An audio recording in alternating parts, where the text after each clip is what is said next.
Google employees are preparing for a town hall meeting after several employees claim they face retaliation for participating in a walkout.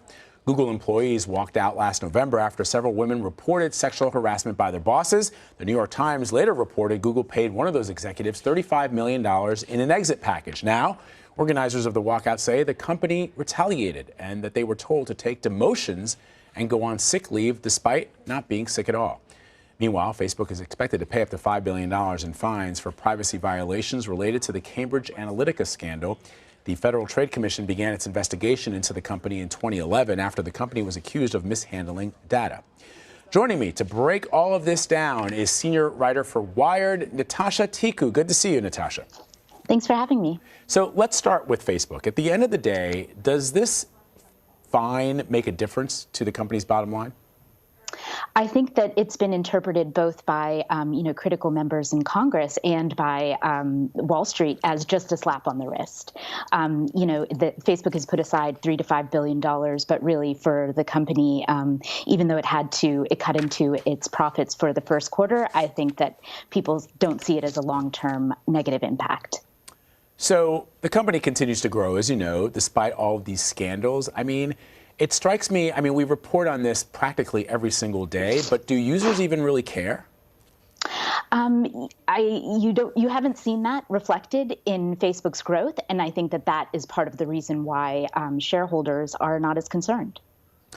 Okay, so then when we say it hasn't been reflected in terms of the users, is there a way to understand who the users are? Because the Facebook that I joined, 10 years ago, 11 years ago, when I was chatting with friends who lived all over the world and we were sharing pictures and updating about what we were doing, is very different to the Facebook that I rarely ever visit today, which is a lot of toxic information of links to things that I don't really care about or trying to sell me something. Are we to assume that the users are still similar to the ones that were first joining the network?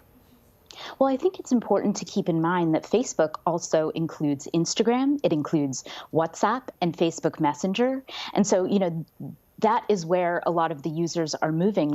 You can tell with Facebook's emphasis on Instagram stories and advertising in stories that the company has kind of cornered messaging in a way. And, they're always at the top of the app charts. So they don't really depend on the blue app, as they call it, as much. That's right, because that's the one that I feel like a lot of people, although I know there have been numerous reports on Instagram's toxicity, I think it's interesting when it comes to the blue app, as you call it.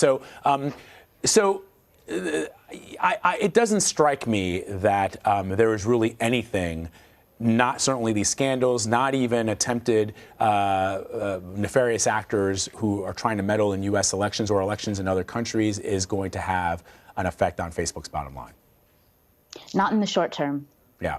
So why is Congress, then, the United States Congress, lagging behind countries like, for example, New Zealand, whose no-nonsense prime minister very quickly after those attacks on those mosques called out social media and said that they were going to be looking into making changes into how that network interacts with its citizens? I get a little bit of the capitalist ideal behind the United States here in the sense that we are a free market society and we believe in the free market. But should Congress be doing more? I think Congress realizes that, these fines are just not going to have an impact. Historically in the U.S., we've had a very different attitude towards companies than, say, in Europe, where they kind of automatically assume that big is bad. And that's sort of defined the way that regulators have looked at antitrust and have looked at some of the big tech companies. And I think with the information that we've learned over the past couple of years about privacy and, the impact in the overall economy, they are thinking about, what is actually going to have an impact. Perhaps it's, some kind of structural remedy or changing, the way the company practices rather than just slapping them on the wrist with a fine. So let's turn now to Google. What should we expect from this town hall meeting? Well, what's really interesting here is that it is a town hall, put on by the employees. Town hall is a term that, Google uses normally for events put on by the company. They have weekly meetings, and, it's kind of a reflection of their transparent culture to have this back and forth between executives and employees. But here there are two of the walkout organizers who say that they faced retaliation, not only for their work with the walkout, but also being outspoken about a recent AI ethics council. And so what they're hoping is to have a discussion with other other Google employees to talk about any retaliation they may have faced, and to kind of even define what retaliation is. Claire Stapleton and Meredith Whitaker, who are the two walkout organizers who were named in the letter that they sent this week, they talked about specific things that had happened to them in terms of demotion or being told to go on sick leave when they weren't sick, but they warned that also it could be just, icy shoulder from your manager or some kind of gaslighting. There's no set rule book for this, so they're trying to kind of open a dialogue.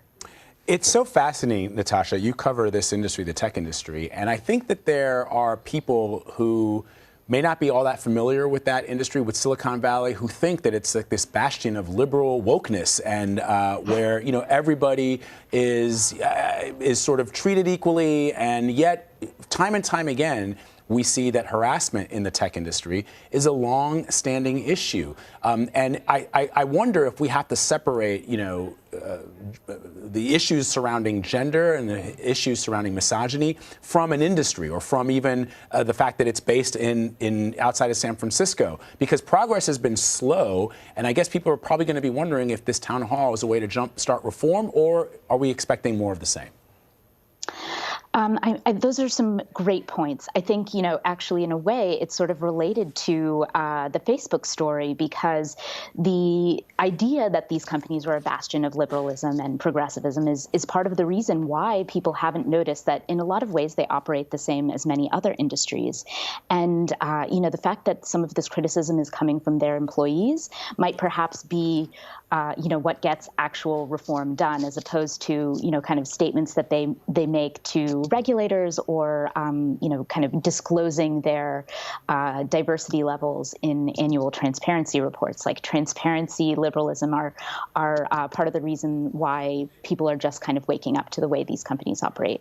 So just in having covered this for a long time, Natasha, do you see changes on the horizon? Because I love what you just said about the fact that we shouldn't really cover Silicon Valley separately the way that we would cover other industries, for example, automotive industry or the movie industry or manufacturing, because this sort of misogyny, this sort of behavior is exhibited in industries all across this country and in other parts of the world as well. Yeah, I think we've grown to expect more from the tech industry, and I think that we see it's really not that different than the rest of corporate America. Yeah. Natasha Tiku, thank you very much for your reporting. Thanks for chatting with us about it. It's really interesting stuff. Thanks for having me.